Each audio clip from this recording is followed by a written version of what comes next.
દેગામ તાલુકામાં ગાજવીજ વાવાઝોડા સાથે જોરદાર વરસાદ પડ્યો।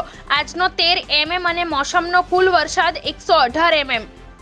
ગાંધીનગર જિલ્લાના દેગામ તાલુકામાં છેલ્લા 2 દિવસથી વરસાદની સતત બેટિંગ ચાલુ થઈ જવા પામી છે।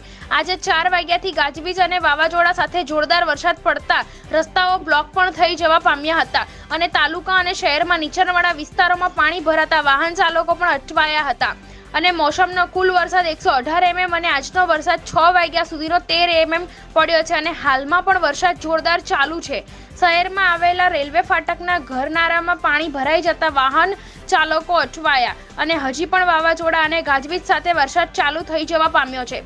દેગામ તાલુકા અને શહેરમાં વાવાઝોડા અને ગાજવીજ સાથે જોરદાર વરસાદ પડ્યો। પ્રતિનિધિ અગરસિંહ ચૌહાણ।